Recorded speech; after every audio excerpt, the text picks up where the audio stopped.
केंद्रीय मंत्री श्री जितिन प्रसाद जी, उत्तर प्रदेश सरकार में आईटी एंड इलेक्ट्रॉनिक्स विभाग के मंत्री श्री सुनील शर्मा जी, राज्य मंत्री श्री अजीत पाल जी, सदस्य NITI Aayog doctor VK Paul जी, अपर मुख्य सचिव चिकित्सा स्वास्थ्य श्री अमित कुमार घोष जी, आज के इस समारोह में उपस्थित उत्तर प्रदेश सरकार, भारत सरकार और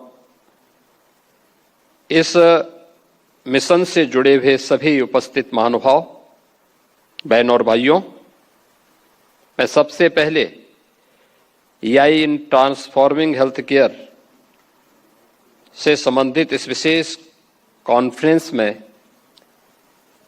आप सभी का उत्तर प्रदेश की राजधानी लखनऊ में जो कॉन्फ्रेंस चल रही है, इस अवसर पर मैं आप सभी के आगमन का हृदय से स्वागत करता हूं। आप सबका मैं अभिनंदन करता हूं।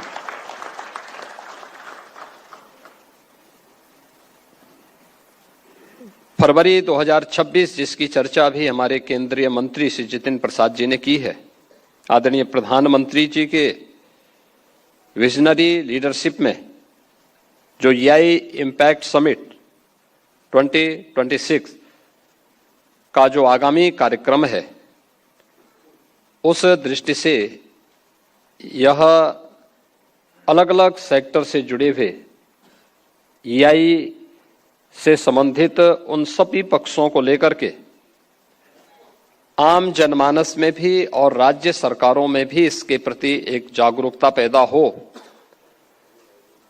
स्वाभाविक रूप से उत्तर प्रदेश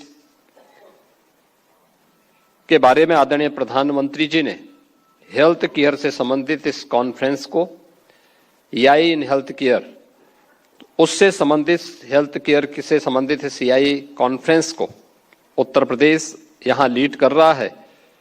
मैं आदरणीय प्रधानमंत्री जी को इस विजन के लिए और उत्तर प्रदेश को इसके लिए चयन करने के लिए, इस कॉन्फ्रेंस के लिए हृदय से आभार भी व्यक्त करता हूं।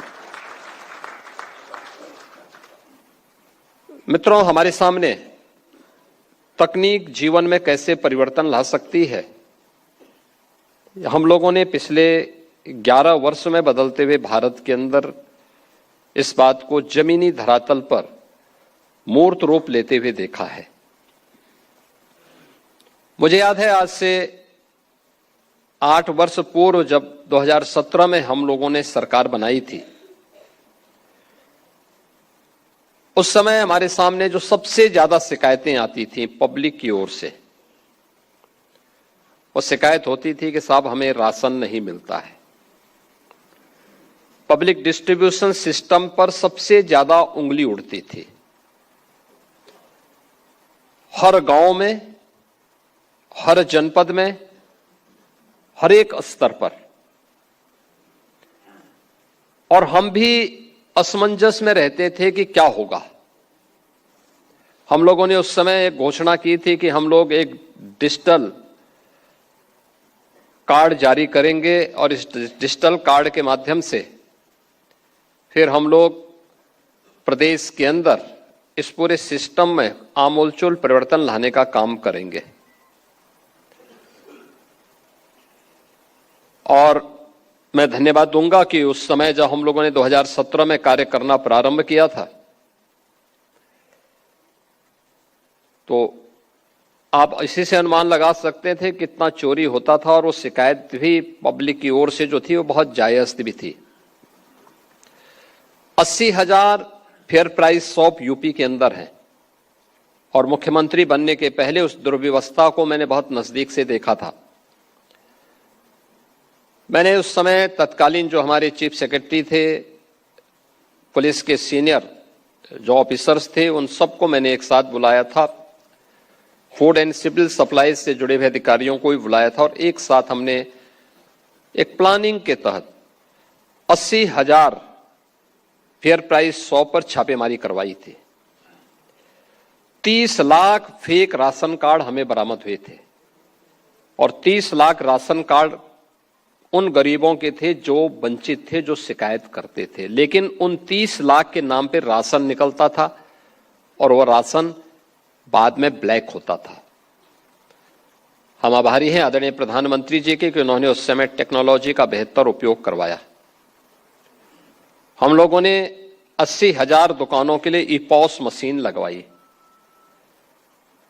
डिजिटल स्क्रीन के माध्यम से हम राज्य से उसकी मॉनिटरिंग करते हैं। आज शिकायत जीरो है, जीरो शिकायत है। ये टेक्नोलॉजी कैसे चेंज ला सकती है व्यक्ति के जीवन में, शासन के विश्वास को अर्जित करने के लिए और शासन के विजन को जमीनी धरातल पर उतारने के लिए। ये एक उदाहरण है। ऐसे अनेक उदाहरण हमने पिछले 11 वर्ष के अंदर जमीनी धरातल पर उतरते हुए देखा है। याद करिए, पहले शासन की किसी भी वेलफेयर स्कीम का लाभ जरूरतमंद नहीं ले पाता था। आप छोड़िए, औरों की बात छोड़िए, निराश्रित महिलाओं को, वृद्धजनों को या दिव्यांगजनों को जो पेंशन मिलती थी, ये 300 रुपये महीने मिलती थी और 300 रुपये महीने भी उन लोगों तक 3 महीने या 6 महीने में जब पैसा आता था तो उसमें भी कट लिया जाता था, क्योंकि नगद भुगतान होता था या उसका चेक दिया जाता था। चेक काटने के लिए या नगद भुगतान करने के बदले में जो संबंधित बाबू हुआ करता था वह पैसा लेता था। लेकिन डिजिटल ट्रांजैक्शन ने, डीबीटी ने कैसे चेंज लाया है। आज अगर उत्तर प्रदेश के अंदर हम वर्तमान में 1,06,00,000 ऐसे परिवारों को जिन्हें वृद्धावस्था पेंशन, निराश्रित महिला पेंशन या दिव्यांगजन पेंशन का लाभ दे रहे हैं, 12,000 रुपये सालाना दे रहे हैं और हर तीसरे महीने हम लोग यहां डीबीटी के माध्यम से एक क्लिक से उन सबके अकाउंट में पैसा भेज देते हैं। जनधन अकाउंट ने, डिजिटल ट्रांजैक्शन ने कैसे इसको सरल बनाया है। एक व्यक्ति को उसका 100% लाभ, यानी 100% लाभ उस व्यक्ति को प्राप्त हो सकता है। यह भी एक उदाहरण है। यानी तकनीक आपके काम को आसान भी कर लेता है। आपकी वेलफेयर की स्कीम का लाभ भी अंतिम पायदान पर बैठे हुए व्यक्ति तक पहुंच जाता है और अंतिम पायदान पर बैठे हुए व्यक्ति का विश्वास शासन के प्रति जब मजबूत होता है तो योजनाएं तेजी के साथ आगे बढ़ती हुई दिखाई देती हैं। और वही हम लोग आज वर्तमान में जिस नए एआई इंपैक्ट समिट की चर्चा आज देश के अंदर और दुनिया के अंदर है, ये उसी नए भारत की अगली कड़ी है कि जिसमें भारत अब दुनिया को लीड करने वाला है। उस महत्वपूर्ण मुद्दे को लेकर के ही उत्तर प्रदेश के अंदर आज जिस क्षेत्र में हम कार्य कर रहे हैं, आपने देखा होगा एक चैलेंज है हम सबके सामने भी। आप दुनिया को देखेंगे, आबादी बढ़ रही है, स्वाभाविक रूप से आबादी बढ़ेगी तो स्वास्थ्य क्षेत्र की चुनौतियों के बारे में भी उस प्रकार की चुनौतियां हम सबके सामने होंगी। और उन स्थितियों में उत्तर प्रदेश जैसे राज्य में, जो देश की आबादी का सबसे बड़ा राज्य है, 25 करोड़ की आबादी जिस राज्य में निवास करती है, उस राज्य के बारे में पिछले 8-8.5 वर्ष के अंदर जो परिवर्तन देखने को मिले हैं, ये डबल इंजन की सरकार ने, नीति स्पष्ट है, उन नीतियों को लागू करने के लिए दृढ़ इच्छा शक्ति है और उस साफ नियत के साथ जब हम लोग आगे बढ़ते हैं तो एक संवेदनशील, समयबद्ध और जवाबदेह और तकनीक पर आधारित स्वास्थ्य मॉडल आज काफी हद तक हम देने में उत्तर प्रदेश के अंदर सफल हुए हैं। अभी जब हमारे डिप्टी सीएम कह रहे थे, ब्रजेश पाठक जी यहां पे कह रहे थे कि 17 के पहले क्या स्थिति थी और आज हम कहां पर हैं। और मेरा मानना है कि हर एक क्षेत्र में हमने कुछ किया है तो उसमें और भी कुछ अच्छा करने की गुंजाइश हमेशा रहती है। वे अपेक्षाएं, वे आकांक्षाएं जो प्रत्येक व्यक्ति को आगे बढ़ने के लिए प्रेरित करती हैं, ये उसी से जुड़ी हुई होती हैं। उसमें और अच्छा और कुछ अच्छा करने हमारे सामने चैलेंज था कि हर जिले में मेडिकल कॉलेज हो। हम उस दिशा में आगे बढ़े। 2017 के पहले निजी और गवर्नमेंट के स्तर पर प्रदेश के अंदर कुल 40 मेडिकल कॉलेज संचालित हो पा रहे थे और आज हम लोगों ने इसकी संख्या बढ़ाकर के 81 की है। 81 मेडिकल कॉलेजेस यूपी के अंदर चल रहे हैं। 2 एम्स यूपी के अंदर संचालित हो रहे हैं। जब 2020 में कोविड आया था, कोविड-19 के समय उत्तर प्रदेश के अंदर 36 जनपद ऐसे थे जिनमें आईसीयू का एक भी बेड नहीं था। आईसीयू नहीं होंगे तो मिनी आईसीयू भी नहीं होंगे।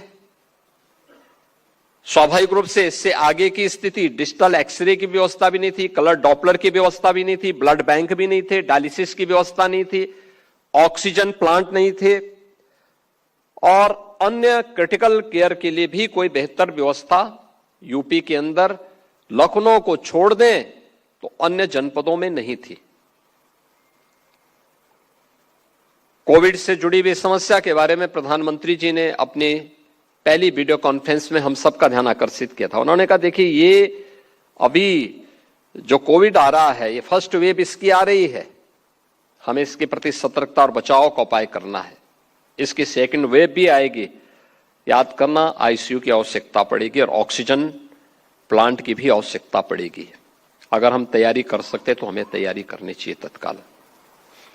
भारत सरकार ने सहयोग किया, राज्य सरकार ने अपने संसाधनों को खोला।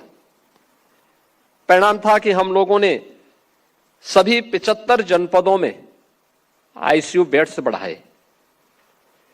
हमने लखनऊ के अपने 3 जो महत्वपूर्ण हेल्थ केयर के सेंटर थे, एसजीपीजीआई, केजीएमयू और आरएमएल को इसके लिए तैयार किया कि ये लोग यहां पे हर जनपद से जुड़े हुए, क्रिटिकल केयर से जुड़े हुए उन जो भी वहां के चिकित्सक हैं उनको यहां पे ट्रेन करें, मास्टर ट्रेनर तैयार करें। जनपद के लिए तैयार हो जाएंगे वे लोग, जनपद की टीम को फिर से वहां पे ट्रेनिंग देंगे और ट्रेनिंग के कार्यक्रम भी उस दौरान हम साथ साथ चलाते रहे। लेकिन साथ साथ हम लोगों ने उस समय वर्चुअल आईसीयू भी संचालित हो सकते हैं, लेकिन वह तब जब जिस क्षेत्र के लिए आप इसको जारी कर रहे हैं वहां पे कोई ट्रेन मैन पावर खड़ा हो, उसके साथ उस प्रकार की टीम हो जो मानसिक रूप से उसके लिए तैयार हो। और वर्चुअल आईसीयू हम लोगों ने कोविड कालखंड में सफलतापूर्वक प्रदेश के अंदर संचालित किए। आज हमारे पास ये सभी प्रकार की सुविधाएं हर जनपद में मौजूद हैं। डायलिसिस की सुविधा भी हर जनपद में मौजूद है, ब्लड बैंक भी हर जनपद में मौजूद है, कलर डॉपलर और अन्य हर प्रकार की वे सुविधाएं हमारे पास यहां पर मौजूद हैं। और साथ साथ प्रदेश के अंदर हम लोगों ने इस दिशा में टेली कंसल्टेशन की व्यवस्था भी काफी दूर दराज के क्षेत्रों में, मेरा मानना है कि यह एक ऐसा फील्ड है जिसमें हम और अच्छा कर सकते हैं, जिसके माध्यम से हम लोग बेहतरीन रिजल्ट दे सकते हैं। और उसी रिजल्ट को देखते हुए उत्तर प्रदेश सरकार ने आज इस दिशा में कुछ नए कदम उठाने प्रारंभ किए हैं, जिस दिशा में मैं ध्यान आपका आकर्षित करना चाहूंगा। खासतौर पर हम लोगों ने जो आज प्रदेश के अंदर कदम उठाए, यानी कोई कल्पना नहीं करेगा कि अगर हमारे पास तकनीक नहीं होती तो हम लोग उत्तर प्रदेश के जिन 75 में से 38 जनपदों में इंसेफ्लाइटिस से मौतें होती थी उसको नियंत्रित नहीं कर पाते। जहां हर वर्ष 1200-1500 बच्चों की मौत होती थी, इतने ही बच्चे शारीरिक और मानसिक रूप से अक्षम हो जाते थे। आज उसी प्रदेश में आज इंसेफ्लाइटिस से होने वाली किसी भी प्रकार की मौत 0 है, एकदम 0 तक हम लोग को पहुंचाने में सफल हुए हैं। एक फोकस्ड कार्रवाई और सरकार के द्वारा सर्विलांस को बढ़ाने का परिणाम क्या था कि उसको हम लोगों ने पूरी तरह समाप्त करने में, उसको प्रदेश से उन्मूलन करने में सफलता प्राप्त की। लेकिन आगे क्या, आगे हम क्या कुछ करना चाहते हैं, अभी भी चैलेंज हम सबके सामने है। और परिणाम अभी तक तो आए कि अभी तक जो कुछ भी हमने किया है उसमें हमने मातृ मृत्यु दर को, यानी एमएमआर, आईएमआर, इन सब में हम लोगों ने सुधार किया, बेहतर सुधार हुआ है। अब यूपी बॉटम में नहीं, नेशनल एवरेज के समकक्ष जा रहा है। लेकिन हमें अब उससे भी आगे की एक नई लड़ाई को आगे बढ़ाना है और इस दिशा में संस्थागत प्रसव में जो यहां प्रदेश के अंदर सुधार हुआ है, यह भी अत्यंत महत्वपूर्ण है। वे तमाम नेशनल प्रोग्राम जो आदरणीय प्रधानमंत्री जी के विजन से आज तेजी के साथ आगे बढ़े हैं, ट्यूबरक्लोसिस के उन्मूलन को, ट्यूबरक्लोसिस मुक्त भारत के लिए, प्रदेश में पोषण मिशन को प्रभावी ढंग से आगे बढ़ाने के लिए, निक्षय यानी टीबी नियंत्रण के लिए निक्षय और एआई टूल से रोगियों और जोखिम क्षेत्रों की पहचान, जो ट्यूबरक्लोसिस के उन्मूलन की दिशा में एआई टूल का इस्तेमाल करते हुए जोखिम भरे हुए उन रोगियों को पहचान करने में मदद करना, कमजोर मोहल्लों का उनको इंडिकेट करना, उनके उपचार और उससे संबंधित जो भी अन्य हमारे आउटरीच हैं, उन सब को समयबद्ध तरीके से आगे बढ़ाना, यह हम सब उस दिशा में तेजी के साथ आगे बढ़े हैं। और आज इस दिशा में जो प्रदेश सरकार ने इस दिशा में जो कार्य प्रारंभ किए हैं, यह आप सबके सामने है। खासतौर पर हम लोगों ने प्रदेश के अंदर, चाहे वह कोविड-19 के दौरान किए गए कार्य रहे हों, वह भी हम सबके सामने है। मेरा मानना है कि एआई का इस्तेमाल आज हमारे लिए यह रिएक्टिव से बजाय प्रोएक्टिव अप्रोच में यह अत्यंत महत्वपूर्ण भूमिका का निर्वहन कर सकता है। और उस दिशा में सरकार के द्वारा अभी से स्वास्थ्य सेवाओं को केवल दक्षता नहीं बल्कि उसका पूर्वानुमान होना, उसके पैटर्न की पहचान करना, सेवा के विस्तार की दिशा में एक सशक्त माध्यम भी उसको बनाना, और यह हम लोग उस दिशा में आगे बढ़ रहे हैं। लर्निंग हेल्थ सिस्टम की ओर आज हम निरंतर सीखने वाली प्रणाली आज एआई बन गई है और डेटा से फीडबैक लूप बनाकर बेहतर निर्णय लेना, क्योंकि अक्सर होता था, आज भी हम लोग देखते हैं, और मैं अक्सर इस बात को कहता हूं, जब किसी हॉस्पिटल में पेशेंट आते हैं लेकिन उनके पास बीएसडी तैयार होती है, लेकिन अक्सर होता वो मैनुअल सारा काम होता है, हम उस डाटा को सुरक्षित नहीं करते। और मैं अक्सर कहता हूं कि कोई क्षेत्र विशेष तो होगा जहां पे एक स्पेसिफिक बीमारी से जुड़े हुए ज्यादा मामले आ रहे हैं, जिससे हम कोई फोकस्ड कार्रवाई उस क्षेत्र विशेष के लिए कर सकें। लेकिन डाटा का अभाव हमेशा हमको इस से पीछे धकेलता है। अगर हम इस बेहतरीन एआई टूल का इस्तेमाल करते हुए उन सभी डाटा को कलेक्ट करके और फिर उस एक प्रोएक्टिव अप्रोच के साथ आगे बढ़े, मेरा यह मानना है कि जैसे इंसेफ्लाइटिस के प्रति हम लोगों की फोकस्ड कार्रवाई ने इंसेफ्लाइटिस से मुक्त करते हुए उत्तर प्रदेश के बचपन को बचाने में सफलता प्राप्त की है, जैसे तमाम वेक्टर बॉर्न डिजीज को नियंत्रित करने में हम लोगों ने सफलता प्राप्त की है, ऐसे ही अन्य बीमारियों के उपचार के लिए भी इससे पहले कि वह महामारी के रूप में हमारे सामने एक संकट खड़ा करे, हम उसको नियंत्रित कर सकते हैं, उस पर हमारा कार्य हो सकता है। और इस दिशा में आज उत्तर प्रदेश सरकार ने डेटा से फीडबैक लूप बनाकर बेहतर निर्णय, बेहतर नीति और बेहतर परिणाम, यह सुनिश्चित करने की दिशा में हम लोग आगे बढ़े हैं। ये डबल इंजन सरकार आज डबल स्पीड से, स्किल और स्किल से स्पीड तक की अपनी एक नई यात्रा के साथ आगे बढ़ रही है। और इसमें हम लोगों ने उत्तर प्रदेश के अंदर टाटा टेक्नोलॉजीज के साथ, सैमसंग के साथ उन्नत स्किलिंग कार्यक्रम के साथ अपने यूपी के युवाओं की स्किलिंग के लिए हम लोगों ने अपने कार्यक्रम आगे बढ़ाने प्रारंभ किए हैं। इसमें आज मुझे प्रसन्नता है यह बताते हुए कि उत्तर प्रदेश इस दिशा में एक नई यात्रा आदरणीय प्रधानमंत्री जी की प्रेरणा से आगे बढ़ा चुका है, जिसमें 7 centre of excellence Uttar Pradesh के अंदर आज विकसित हो रहे हैं, जिसमें उत्तर प्रदेश में मेडिकल डिवाइस पार्क और फार्मा पार्क का निर्माण का कार्य युद्ध स्तर पर आगे बढ़ा है। एसजीपीजीआई लखनऊ में MedTech centre of excellence, Gautam Buddh Nagar में आईआईटी कानपुर एवं फिक्की द्वारा artificial intelligence and innovation driven entrepreneurship centre of excellence का निर्माण का कार्य हो रहा है। आईआईटी कानपुर में सेंटर ऑफ एक्सीलेंस विकसित करने का काम भी यह प्रारंभ हो चुका है। लखनऊ को हम एआई सिटी के रूप में विकसित कर रहे हैं। ये लखनऊ, इस दिशा में हमने तमाम अपने अन्य सहयोगियों के साथ, इस फील्ड से जुड़े हुए स्टेक होल्डर्स के साथ हमारी कार्रवाई काफी आगे बढ़ चुकी है और लखनऊ एआई सिटी के रूप में विकसित होगा, यह तो हम लोग कार्य कर रहे हैं। साथ ही साथ उत्तर प्रदेश ने डाटा सेंटर इकोसिस्टम का निर्माण तेजी के साथ आगे बढ़ाया है। हमारे आईटी एंड इलेक्ट्रॉनिक्स के मंत्री इस दिशा में उन्होंने अपनी बातों को भी रखा है। पिछले 11 वर्ष के अंदर आदरणीय प्रधानमंत्री जी की प्रेरणा से और पिछले 8 वर्ष में डबल इंजन सरकार के प्रयासों का परिणाम है कि उत्तर प्रदेश आज देश के 55% मोबाइल फोन का मैन्युफैक्चरिंग का काम उत्तर प्रदेश कर रहा है।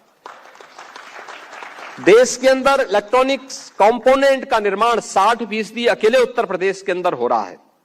और उत्तर प्रदेश आज यहां पे एआई का उपयोग मॉडर्न पुलिसिंग में बेहतर तरीके से भी इसको आगे बढ़ाने का काम हम लोग कर रहे हैं।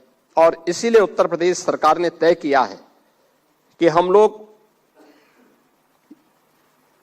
यूपी एम यानी यूपी एआई मिशन, जो लगभग हमारा 2000 करोड़ का होगा, उसको हम अगले 3 वर्ष के अंदर फेज वाइज आगे बढ़ा करके आदरणीय प्रधानमंत्री जी के इस विजन को प्रभावी ढंग से जमीनी धरातल पर आगे बढ़ाने का काम करेंगे।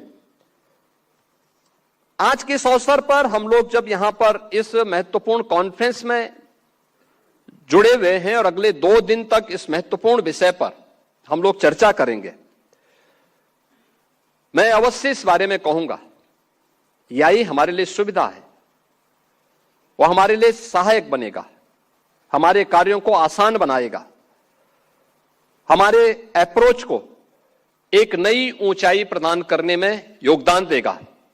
लेकिन हम इस बात को अवश्य ध्यान में दें कि कोई भी तकनीक मानव द्वारा संचालित हो, मानव उसके द्वारा संचालित न हो, इस पर हमारा ध्यान जरूर होना चाहिए।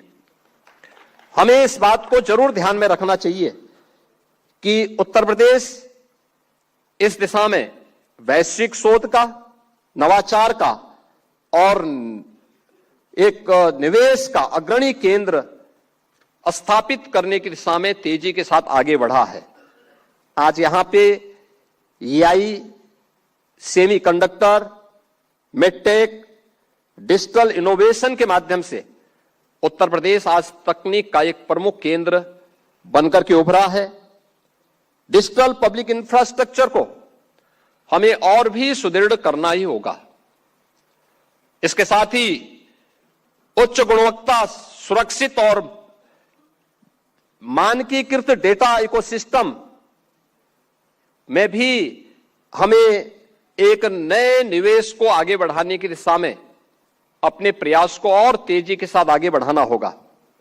और एआई का उपयोग केवल हेल्थ केयर में नहीं, बल्कि यूपी एग्रीज में भी हम लोगों ने इस दिशा में इस कार्य को पहले ही आगे बढ़ा चुका है और देश का पहला राज्य यूपी है जिसने वर्ल्ड बैंक के साथ मिलकर के इस कार्यक्रम को तेजी के साथ आगे बढ़ाया है। कृषि है, स्वास्थ्य है, टेक्नोलॉजी है, एजुकेशन है, इन सब को हम लोगों ने आगे बढ़ाने की दिशा में तेजी के साथ कदम बढ़ाए हैं और मेरा मानना है कि इसके बेहतर परिणाम भी हम सबको आने वाले समय में देखने को मिलेंगे। आज भारत ने ईआई की जिम्मेदारी से मजबूती के साथ अपनाई है और उसको तेजी के साथ आगे बढ़ाने में एक निर्णायक भूमिका के साथ भारत है। सही दिशा, भरोसे और समावेशन के साथ ईआई स्वास्थ्य सेवाओं को सुलभ, सटीक और न्याय संगत बढ़ा सकता है। आज के इस अवसर पर मैं केवल एक बात कहना चाहूंगा और वह है कि तकनीक जब संवेदना से जुड़ती है, नीति जब नवाचार से संचालित होती है और शासन जब विश्वास पर आधारित होता है, तभी विकास समावेशी बनता है और भविष्य सुरक्षित होता है। आशा है कि हमारा यह सम्मेलन एक व्यवहारिक समाधानों की दिशा में प्रभावी पायलट परियोजनाओं और स्पष्ट समयबद्ध कार्य योजना का मार्ग प्रशस्त करने में सफल होगा।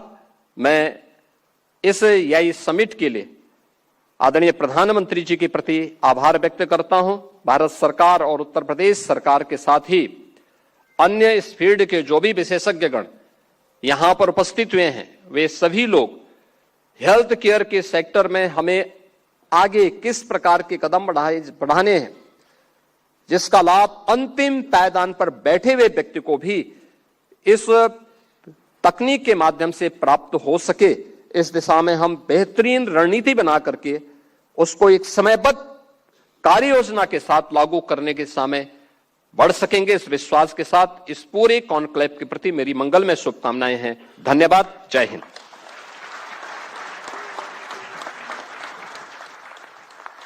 कोटि कोटि धन्यवाद माननीय, आपके प्रेरणा से भरे हुए संबोधन के लिए। और अब मैं माननीय अजीत सिंह पाल जी, जो कि